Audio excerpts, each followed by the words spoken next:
Hai semua, gue Wasa. Kali ini mau ngebahas jam tangan pintar atau smartwatch harian gue yang udah gue beli dan gue pakai selama kurang lebih 2 mingguan. Ya ini masuk ke minggu ketiga sih. Ini adalah Garmin Fenix 8 AMOLED. Pengganti Fenix 7 Solar yang udah setahun lebih nemenin gue kemana-mana. Alasan utama kenapa gue suka banget sama Garmin itu sebenarnya adalah baterainya, apalagi yang solar itu waktu gue pakai itu bisa dibilang kayak nggak habis-habis baterainya walau udah berapa lama ya, kayak 2 minggu lebih gitu gue pakai trip ke luar negeri tanpa bawa charger casannya. Tapi karena udah keluar yang barunya ini si Fenix 8, makanya gue pengen ngerasain Garmin yang layarnya AMOLED. Karena jelas lah pastinya lebih berwarna ya layarnya dengan baterai yang sama juga nggak kalah awet. Aslinya Fenix 8 ini tuh juga ada yang solar. Lebih cocok buat teman-teman yang adventure banget dan outdoor banget lah pokoknya. Kalau yang AMOLED ini lebih untuk rutinitas sehari-hari dengan olahraga yang ya tipis-tipis lah di tiap weekend atau tiap ada acara running gitu misalkan ya. Atau kalian nge-gym seminggu 4 kali gitu-gitu. Di paket penjualannya, selain dapat jamnya, ada juga kertas-kertas user guide yang baiknya kalau teman-teman awam itu enaknya dibaca dulu. Karena total di sini ada 5 tombol fisik yang fungsinya itu banyak. Karena selain ditekan sekali, ada juga yang ditahan 2 detik ataupun 3 detik nantinya. Terus dapat juga kertas garansi 2 tahun serta kabel casannya yang kini ujungnya udah Type-C. Yang gue punya ini detailnya adalah Garmin Fenix AMOLED 47 mm. Ada 2 ukuran lainnya, yakni 43 mm yang paling kecilnya. Ini biasanya cocok buat teman-teman kaum hawa dan 51 mm paling besarnya. Nah ini buat teman-teman yang mungkin tulang tangannya itu lebih besar daripada gue. Nah perbedaan dari ketiganya ini selain ukurannya adalah daya tahan baterainya. Yang 47 mm yang gue pakai ini di mode smartwatch bisa sampai 16 hari. Kalau yang 43 mm bisa sampai 10 hari dan yang paling besarnya 51 mm ini bisa sampai 29 hari. Gue pilih yang 47 mm karena ya ukurannya medium. Nih, lihat pergelangan tangan gue tuh emang nggak gede-gede banget. Buat spek ukuran layarnya ini 1,4 inch, 454 x 454 pixel. Nggak ada beda sebenarnya ukurannya ini sama Fenix 7 sebelumnya. Bodinya ini terbuat dari material, ada yang stainless, ada juga yang titanium. Kacanya sendiri pakai sapphire glass yang udah nggak perlu anti gores-goresan lagi. Buat strap bawaannya ini namanya quick fit. Ukurannya tuh 22 mm, materialnya karet silikon. Ini yang bawaan ya. Kalau teman-teman cek e-commerce banyak kok yang jual strapnya. Kalau mau ganti-ganti warna ataupun jenis strap lainnya. Terus yang bikin beda dibanding seri pendahulunya dari bodinya aja gitu ya yang kasat mata kelihatan. Fenix 8 ini ada aksen tambahan berwarna merah atau oranye kayak gini, metalik ya. Bukan tanpa alasan tapi untuk detailnya ini. Melainkan buat melindungi mic dan juga sensor barometer di baliknya. Ya, ini di Fenix 8 juga ada speaker dan mic yang memungkinkan kita tuh buat telepon lewat jam aja, bahkan dengerin musik dari jam ini juga bisa. Ya, buat nelpon kayak Power Ranger gitu loh. Halo? Assalamualaikum. Salam. Di depan tuh ada Kang AC mau nyuci AC, jadi gua ke sananya rada telat gak apa-apa ya? Istri lagi sendirian di rumah, Oh, gak enak ninggalinnya. kira-kira kelar jam berapa? Ya kira-kira sejam lah. Aman sih, jam 12, tapi ya jangan jam 12. Habis lore sekalian jam 1 kesini nggak apa-apa lah. Ya, Gitu aja. Makasih ya. Ya, sama-sama. Ya, Assalamualaikum. Waalaikumsalam. Mic-nya ini juga bisa berfungsi sebagai voice command. Beberapa opsi voice-nya ini kayak begini.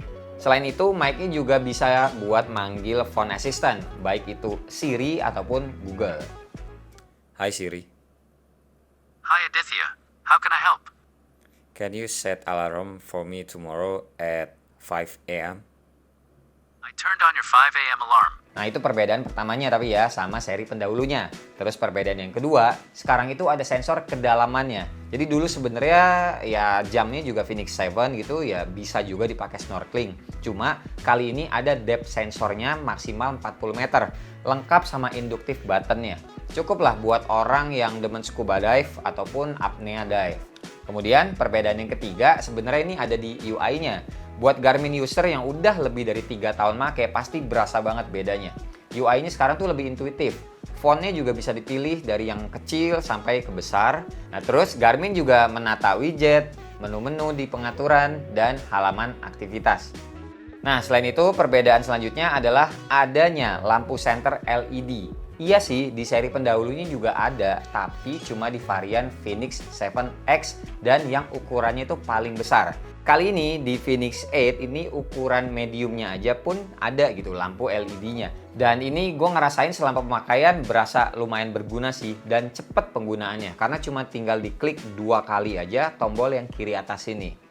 Buat fitur olahraganya pastinya banyak banget guys. Ada 100 macam lebih kalau dijembrengin, kebanyakan di video ini. Tapi kayak sebatas lari teman-teman tuh ya bisa di tracking pastinya juga ada. Teman-teman sanggup lari di pace berapa juga ada. Atau kalian yang cuma jalan-jalan aja ini juga ada data-datanya kayak berapa banyak kalori yang sudah terbakar. Atau teman-teman sepedahan, treadmill, atau bahkan motoran juga ada ternyata di sini. Nah, aktivitas motoran, ternyata matriks yang dipakai, yang diukur ini adalah kayak menghitung kecepatan, detak jantung, durasinya, kita motoran berapa lama, jarak, dan juga elevasinya juga ada. Gile, lumayan detail ya. Terus buat teman-teman yang suka nge-gym, di sini juga ada panduannya. Misalkan mau main bagian chest, kaki, dan yang lain-lain. Ada video-video gerakannya juga, serta repetisi sama istirahatnya itu berapa lama. Nah, fitur nge-gym ini makin lengkap dengan adanya Garmin Coach. Kalau dulu cuma ada di lari sama sepeda aja. Sekarang Garmin Coach juga ada opsi buat latihan kekuatan atau strength training. Jadi si Garmin Coach ini bakalan ngasih menu latihan yang berbeda-beda. Seminggu tuh ada 3 kali sesi latihan. Nggak bingung lagi milih gerakan latihan mau yang mana. Udah dikasih menu-menunya plus animasi gerakan juga. Komplit lah pokoknya. Mungkin nggak usah nyewa PT juga bisa kali ya. Terus buat teman-teman yang tajir nih, yang biasanya main golf, ada juga. Total ada 43.000 lapangan golf di seluruh dunia. Nah ini kalau yang kalian lihat ini cuma ada di Indonesianya doang ya, atau di Jakarta lah. Udah ada datanya pokoknya by GPS-nya di mana kalian berada nantinya. Sleep tracker di Garmin Phoenix 8 juga lebih expert sekarang. Data-data hariannya jauh lebih komplit. Sleep coach-nya juga apalagi, dia bakalan ngasih tahu sebaiknya kita tuh tidur berapa jam dalam sehari. Sleep score juga bisa ngebantu kita tahu data-data di badan kita tuh gimana pada saat tidur. Baik itu HRV heart rate, deep sleep, light sleep, fase REM, sampai kebangun berapa lama juga ada catatannya. Terus ya standar fitur smartwatch zaman sekarang macam kayak heart rate, stress level juga pastinya ada. Yang baru optical rate sensor, Garmin Elevate Gen 5 ini tuh udah bisa ECG. Buat ngecek ECG juga cuma tinggal taruh aja jempol sama telunjuk di bagian bezel dan tahan selama 30 detik. Terus bisa kelihatan hasilnya kayak sinus rhythm yang berarti irama jantung itu normal. Sementara EFIB ini tuh menunjukkan adanya gangguan irama jantung. Hasil lainnya yang mungkin ditampilkan itu kayak detak jantung terlalu tinggi atau rendah, serta inkonklusif alias belum pasti. Tapi ingat ya teman-teman, fitur ECG apps di Garmin Phoenix 8 ini tuh bukan pengganti profesional medis, hanya ngebantu teman-teman mengenali tanda-tanda awal kalau ada masalah jantung. Jadi kalau kalian mendeteksi irama ada yang abnormal gitu, atau nyeri dada, itu langsung periksa aja langsung ke dokter biar lebih profesional juga hasilnya. Intinya kalau soal kesehatan, Garmin Phoenix 8 ini tuh udah komplit banget, bahkan ada fall detection kalau misalkan kita ada ya suatu kecelakaan gitulah. Kalau ngomongin watch face, ada banyak. Buat gantinya kalau smartwatch lainnya biasanya kan tinggal ditahan aja layarnya gitu ya. Nah, tapi kalau di Phoenix 8 ini caranya tuh tekan dan tahan tombol kiri tengah. Dan ya udah, pilih aja watch face-nya. Teman-teman bisa nambah-nambahin lagi lewat aplikasi Garmin Connect IQ. Garmin juga suka ngasih watch face tematik kayak Halloween, Garmin Run, sampai kemerdekaan Indonesia.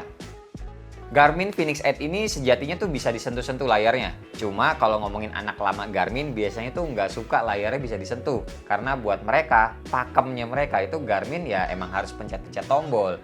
Tapi tenang aja, touchscreen-nya kalau mau dimatiin juga bisa, ada opsinya nih. Terus kalau buat ngebales message, misalkan WA gitu ya, karena ini gue pakainya iPhone jadi nggak bisa. Balas pesan dengan pre-text itu atau teks yang udah ada defaultnya, itu cuma bisa di Android user aja. Jadi sementara kalau teman-teman nyambunginnya sama iPhone, ini notifikasi ya cuma sebatas notifikasi aja, ada pesannya masuk. Dan nantinya balesnya tuh langsung dari handphone. Semoga kedepannya Garmin bisa kasih juga lah akses ke iPhone user lah ya, biar bisa bales gitu. Yang jelas, smartwatch ini tuh emang kenanya all around. Harganya emang cukup mahal. Enggak sih, mahal lah. Yang 47 mm ini sekitar 19 juta. Udah mirip sama harga handphone flagship. Pertanyaannya, apakah worth it? Well, menurut gue sih secara value dan brand emang udah setara ya. Apalagi Garmin juga udah dikenal sama banyak-banyak orang sedunia. Dengan kualitas yang dari dulu emang bagus. Kalau ngomongin garansi, ini Garmin ngasih garansinya tuh selama 2 tahun. Yang bisa dibilang juga sering nggak kepake. Karena emang barangnya ini awet. Bezelnya kan juga yang tadi gue bilang ya, terbuat dari titanium dan juga stainless steel, itu kayak digabung gitu. Ya ini bodinya otomatis bisa dibilang kuat. Selama gue pakai ya pastinya sering banget kepentok-pentok sudut, baik pintu ataupun meja ataupun motor, bagian jalunya suka kepentok dan tidak ada bekasnya sama sekali. Sesuai tagline-nya sih, The Ultimate GPS Smartwatch. Fenix 8 ini adalah jam outdoor yang elegan. Dengan segala kemampuan yang all around ini, jam ini cocok-cocok aja dipakai harian. Intinya, kalau teman-teman budgetnya nyampe dan mau beli ini, nggak apa-apa. Tapi kalau budgetnya tidak sampai, sebenarnya ada juga Garmin Fenix E. Ini seharga 14.399.000 kalau nggak salah. Yang punya fitur esensial dari Fenix 8 juga. Masih belum sampai lagi budgetnya, banyak pilihan Garmin tipe lain selain yang Fenix ini. Teman-teman tinggal sesuaikan aja dengan kebutuhan, bukan keinginan. Karena ya bisa dibilang kalau buat orang yang udah mampu beli smartwatch mahal ini, biasanya itu udah nggak mikirin biaya listrik sebulannya berapa, motor pastinya punya lebih dari 2, mobil ganjil ataupun genap pun punya. Jadi emang jam ini bisa dibilang atau smartwatch ini bukan buat kaum mendang-mending sih. Emang target marketnya itu berbeda. Mungkin ada di kelasan tengah ke atas gitu guys. Ya, pokoknya yang jelas segini aja video dari gua sharing-sharing pemakaian terkait Garmin Fenix 8 AMOLED yang 47 mm terbaru ini. Semoga bisa membantu buat teman-teman yang emang lagi ngincer jam ini, masih mikir-mikir mampu sih beli sebenarnya, tapi kayak worth it nggak ya gue beli nih, soalnya smartwatchnya harganya lumayan mahal. Ya ini bisa gue ceritain dan teman-teman ya semoga bisa mengambil kesimpulan sendiri jadi beli atau tidak beli. Yaudah, paling segini aja video kita kali ini. Terima kasih banget buat teman-teman yang udah nonton dari awal sampai akhir. Sampai ketemu di video selanjutnya. Bye bye. Cheers.